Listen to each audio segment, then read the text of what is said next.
what's in a word and how can you really determine the meaning of a word?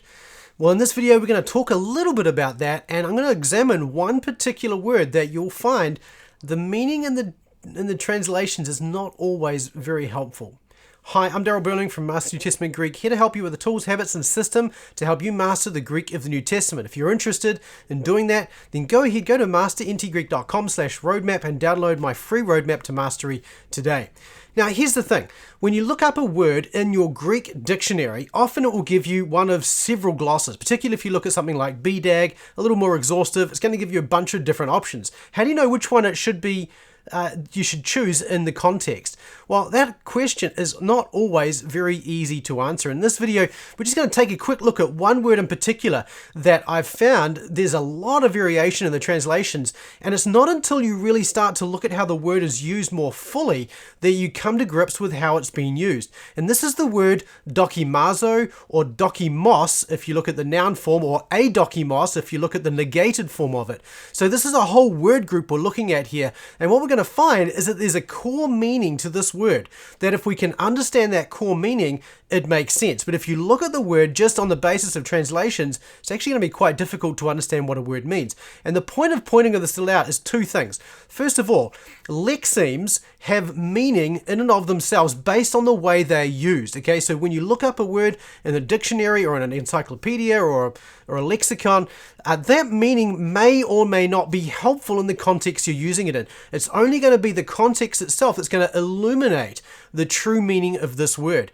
Secondly, to say that when you are looking at a word, if you're just looking words up and you don't actually know the word, you're not reading the word and seeing how it's used consistently, you're really not going to grasp how that word is used or what that word means, which is going to hold back your ability to understand the language and what the words are doing in the context and how the original authors use those words. So let's take a look at dokimazo and dokimazo and dokimos and adokimos and all these kind of words and see what they look like together. So let's take a look first of all by introducing this word, and this word is often translated with the idea of to test. And so let me just take you through and give you a brief introduction to this word. So like I mentioned, there's really four words here: dokimazo, dokimos, dokime, and adokimos. Okay, so these are the main words in this word group. Now it often has this idea of to test, and we're going to look at each of these. These are the words that are often used to translate this when you find it in these contexts. So for instance, in Luke chapter 14 verse 19, we have here another one. He said, "A yoke of oxen I have purchased, 5 of them in fact, I've bought 5 of these, and I am going to test them." Dokimasai here has the idea, this is an infinitive form, to try them out, to test them. So here's how this tends to be translated in English: to try it out, right? You can see the corresponding highlight in the bottom piece there as well. So this is how this word is using here, to try them out. Now, is that really is that really the idea here? Does he really have no idea of how these animals are going to perform? Is that really what is going on here? Well, we'll come back to that in just a moment. Another way this is used is to approve, and then also something that is proven or unproven. And here I'm selecting Romans 1:28 because it kind of tries to encapsulate both of these ideas. So for instance, here in Romans 1:28, "And just as he did not see fit to acknowledge God any longer," that's your English translation, but if you look at this in Greek in the top here, "and just as they did not approve to have God in their knowledge." That's really the idea here. So they did not approve. That's kind of that idea. See fit has the idea of to approve of. And then the second half of the verse, you'll see there, God gave them over to an adokimos nun, an unproven mind. So here you have that idea of they did not approve, and so they got an unproven mind, which in English is translated depraved. Okay, to do those things which are not fitting or not proper. And so this is how this word is used in some occurrences as well. And then the word is also sometimes translated with this idea of proving. So for instance, in James chapter 1, "Blessed is the man who endures the trials, because becoming proven, okay? And that's the idea. Approved, it has in James 1. But it has this idea of there's this proven quality to him now that he's stood the test. And so because of that, he will receive this crown of life. So here you have another kind of nuance of this word. So the basic meaning of this word is this: to draw a conclusion on the basis of testing, to prove something. Okay, now this means that it's different from that word peirasmos. In fact, if we go back here to that previous verse here, James 1:12, you see both of these words used here. Up the top here, you'll see peirasmon right here. This is the word to test. He stands this test. Now, this word peirasmos has this idea of to examine something in order to determine an outcome. But here, dokimos has more of the idea of something that's already been determined. Now, the point in this verse is that he goes through this test and he comes out the other side with this proven value. That's kind of the idea here. So this is a different word. These have slightly different nuances. Peirasmos has this idea of testing in order to find something out, and the outcome is uncertain, but the result of dokimos is more certain. It's more in evidence. In fact, dokimos seems to focus more fully on the result of this test. Okay, and so therefore, when we come to the translation, it determines really, the translation then is determined by whether the result of this testing is anticipated or actual, okay? And so in the case of Luke 14, for instance, I've bought 5 yoke of oxen and I'm going to go and test them. Now, the idea isn't here that he doesn't know the outcome, but that he anticipates an outcome. So he's going to prove their worth. He wants this outcome of the plowed ground, so to speak. And so he's going to go and use them to get the satisfaction of that outcome. Another example, this is a really good one, I think, 1 Corinthians 11:28. A man must, and the English translations often say, examine himself. And in this manner, this is a conjunction here of manner, eat from the bread and drink from the cup. Does this mean to say that we are to test ourselves, and while we're trying to figure out ourselves, that we are to eat and drink? Well, of course not. The idea here is that you are to prove yourselves. You are to see if you are in the faith, and only once you are certain that you are in the faith, then you are to eat from the bread and drink from the cup. And so the idea is that you are to prove yourself. You are to the man was going to prove these oxen, and this instance here in 1 Corinthians 11, you are to prove yourself, and in the manner that you find yourself proven, then you're to eat from the bread and drink from the cup. Why would we bother looking at this? Why is this helpful? Well, very simply, if we look at the things that have been proven, there's some really interesting things here. First of all, we are to prove the things that are different. What is good is what is meant there in Philippians 1 verse 10. Not only that, we are to prove God's will, right? Which means to say we are to test out to show the goodness of what God says to be true. We are to, and this is kind of the experiential element of Christianity, right? We're to say, God says to do this, God is good, and therefore by doing this, I should find that this is better for me. And so we are to prove God's will. And that's part of the idea of both these verses, Romans 12:2 and Ephesians 5:10. Incidentally, on that Romans 12:2, there's no accident that this verse has this word, dokimazo, to prove the will of God. And in Romans 1:28, they did not prove to have the knowledge of God in their will. And so they have to prove to have God in their knowledge, rather. This is bookends, two bookends, if you like, to the larger argument of what goes in between depravity and this restoration that takes place under sanctification. But not only that, not only are the good things to be proven and God's will to be proven, but also faith is to be proven. We are to prove our faith.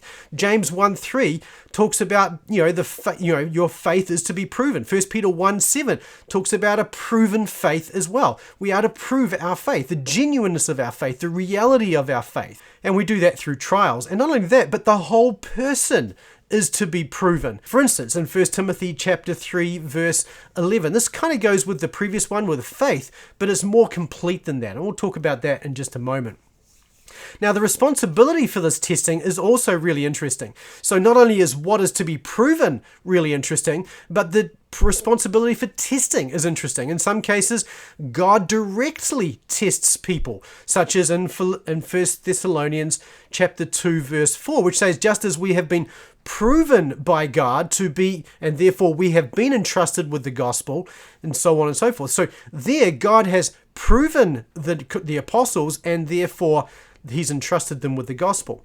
Sometimes, though, this is indirectly. Your faith being tested by fire may be found to result in praise, honor, and glory. And so the circumstances, and if you look at 1 Peter, it's very strongly indicating that the circumstances that the recipients of that letter are in comes about because of the mighty hand of God. 1 Peter 5, verse 6. And so God is seen to be bringing these circumstances around to test their faith, so that that faith may be found to result in glory and honor and praise at the revelation of Jesus Christ. So God tests in order to prove that quality that is in you, the faith or the quality of the human being. Not only this, though, there's this strong emphasis on self, right? Paul says that he beats his body and subjugates it, lest having preached to others, he may himself find himself unproven, right? He doesn't want to become unproven having preached to other people, and so he beats his body, and literally subjugate there, that's my translation, literally means to lead into slavery. So he enslaves his body so that it may go toward proving the quality of who he is. So that he doesn't just preach and then prove to be unproven, but he preaches and then shows that he is the true deal, the real deal, so to speak. And we also talked about 1 Corinthians 11. A man must prove himself, and in this manner he must eat from the bread and drink from the cup. So we have responsibility in these cases to prove ourselves, not just to other people, but also to ourselves, right? That we really are in the faith, that we really do have a legitimate obedience that comes from a God-wrought faith, so to speak. 2 Timothy 2:15, Paul commands Timothy, be diligent to present yourself proven to God. This is a command that Paul gives to Timothy. What does it mean to be proven to God? It means that when you stand before God, you will be unashamed. So the worth of the person seems to be something that Paul particularly is focusing on. You and I, as followers of Christ, ought to be people who are proven because we've been through tests, we've been through these trials, and our worth, not our worth per se for salvation, but the worth of what God has wrought in us is demonstrated. Now, this has real value to us, not only in this life, and we'll talk about how that is. First of all, deacons, right? They are first to be proven. You're not to appoint to the role of a deacon in a church somebody who's never had their faith tested and not shown themselves to hold to the value of Christ, to hold Christ up as being more valuable than whatever it was they were tested against. So a deacon needs to be tested and proven in the light of that test. This is the equivalent to not a recent convert in elders, right? This person has to have a proven faith. Also, it gives us recognition before other believers, particularly in order that I may know your proven worth. So Paul writing the letter to the first letter to Corinthians, commanding them to put this man out of the church and to hand him over to Satan. The purpose of that was to see whether the Corinthians were actually going to honor Christ, or whether they were going to harbor this individual who was holding on to their sin. And so he says this in order that I may know your proven worth, if in everything you are obedient. So having done what Paul called them to do, it proved to Paul that their faith, that their love for Christ was greater than their willingness to hold on to an individual who was flagrantly disobeying the will of God. In 2 Corinthians chapter 15, chapter 13 rather, Paul is, saying that, you've talked about he's talking about these false apostles and so on. And he's saying, I hope that you will know, having tested everything, that we are not unproven, that we do have a proven faith. You are in fact, the proof of our faith. And so we are there. It does provide then for Paul before the Corinthians this level of provenness. They know his life, they know the quality of it because they've seen him go through these times. And so this provides him, Paul and the Corinthians, with value. They know one another well enough to know that there is a genuineness about Paul and who he is. But the real value of this is the life to come.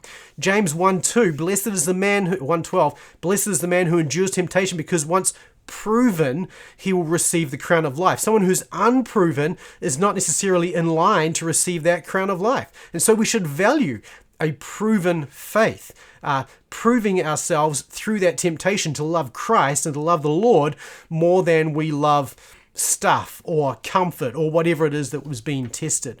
And then in 1 Peter 1 verse 7, the proof of your faith results in praise, honor, and glory at the revelation of Jesus Christ. The point of all this is just to say that the nuance of this one word is super important. You and I must look at the words we find in the Greek text of the New Testament and try and understand how are they being used in the context. What is the root meaning of this word, and how do we understand what this means, not just here, but across the New Testament? And so here's one thing that I want to encourage you with this. When you look at a reader's edition or a lexicon, often you'll find the glosses given for a specific location in the text is going to be modified for that location, and that's fine, but there's a real value to knowing the root meaning of that word in all its locations, and you're not going to learn that by depending on those glosses within their context.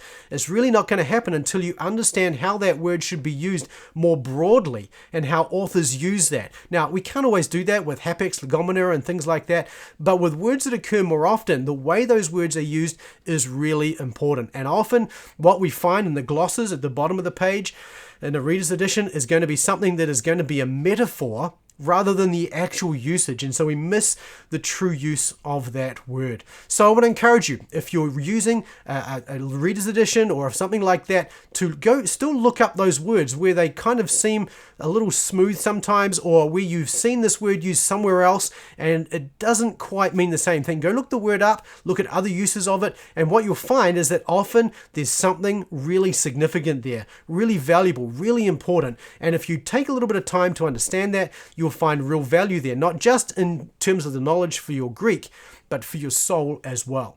So with that, let me ask you this. Here's the question of the day. Have you ever come across a word in your reading of the Greek text, or as you've been looking words up, that have made you go, wow, that's a really interesting word to use there? If so, leave a note in the comment section below, and I'd love to hear from you. And if this has been helpful, go to my website, go to masterntgreek.com/roadmap and download your free roadmap to mastery. Next week, it's Christmas, so I'm not going to be publishing a video next week or the week after, but I look forward to seeing you in the new year. Until then, keep taking small steps towards mastery, and I look forward to seeing you in the new year. We'll see you then. Bye-bye.